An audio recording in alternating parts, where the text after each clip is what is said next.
Hello, welcome back to the channel. It is Natalie. I am playing with the teacup shaker set. How are we liking this release? I think it's gorgeous.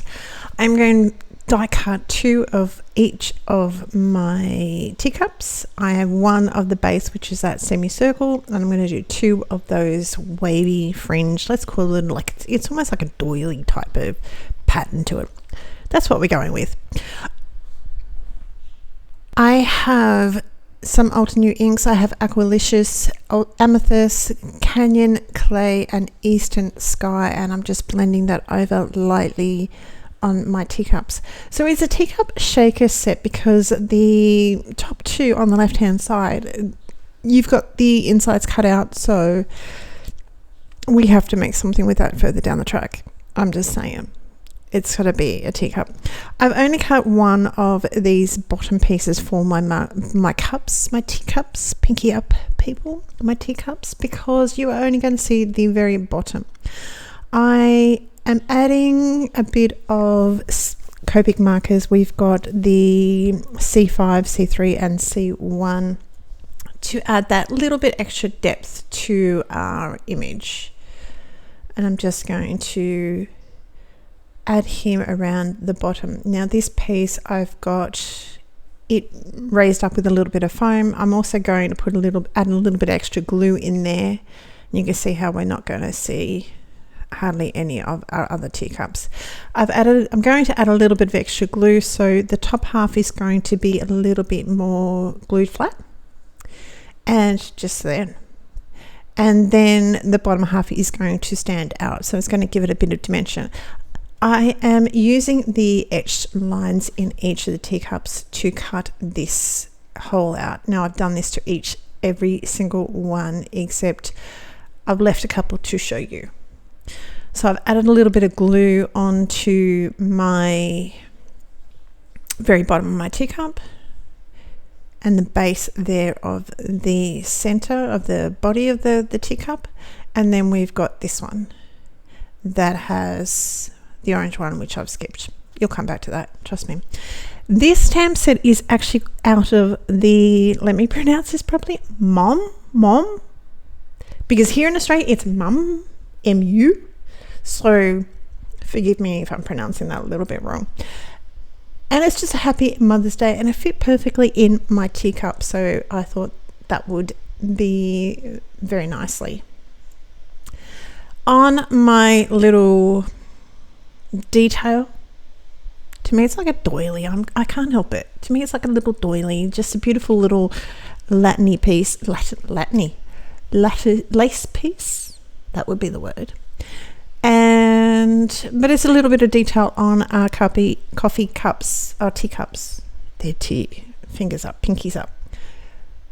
And again, I'm using the C3, C5, and C1. And now I'm going back through with the blue color range to add a little bit of interest. And I'm going to be using like B95 and 91. I'm going to do it with the salmon color one up the top, but we are just going to add a little bit of depth to our teacup again with the center here and just blending him out. And that's going to be using the same 2 blue colors that I had, so B95 and 91.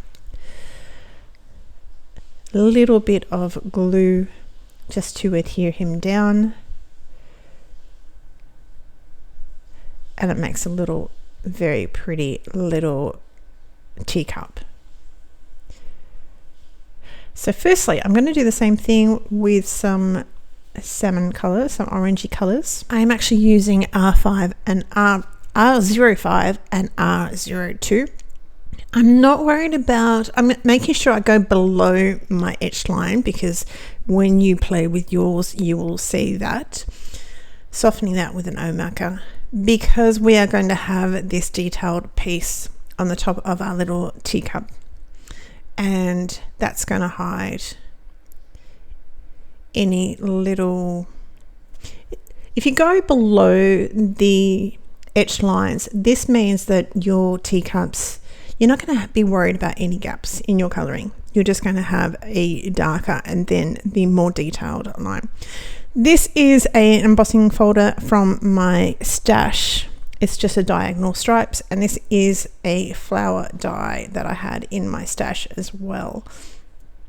And again, we're going to go over each of them, just working from their middle out with the amethyst and the Aqualicious and the Eastern Sky.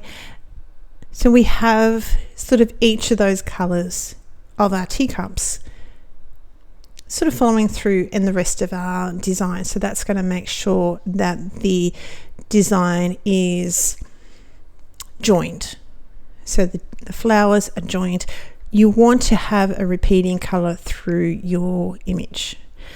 Now I am bringing in the seed kits, so you can go off topic sort of thing and bring in another color, but overall, this is such a small little centers of our flowers, it's not going to stand out and too in your face.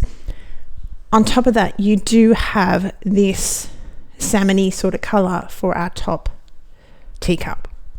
So it goes with the flow and adds to that. Trim off all my teacup handles. There's just a little bit that moved a slightly bit, so we just have to trim him down a little bit more. And we're going to place our little flowers just scattered through our design. I'm trying not to add too many, like the blue with the blue. We've got the blue with the purple, the blue green with the blue, that sort of thing. We do have this one here, which is obviously, it's not a steadfast rule, but it sort of makes it a little bit nicer to have it varied, and you don't want blue with blue too much. I am going to raise this up with a little bit of foam. I've got it double layered there. Adhere him down on our card base with just a little bit of craft tacky glue, and that's almost it for our card. So what is your favorite piece? What is your favorite product from this beautiful release? I am looking forward to playing some more with some of the other goodies that I have. This is just some clear sequins that I'm adhering that down, and that's it. So leave a comment down below. Let me know what you are really enjoying out of this release. I would love to see your feedback and see what you're doing. So make sure you tag Pixie Dust Designs in Instagram when you make something. That's it for me today. I hope you're really well. I hope you're having a great day. Hit the like and subscribe button and have a wonderful day. Bye.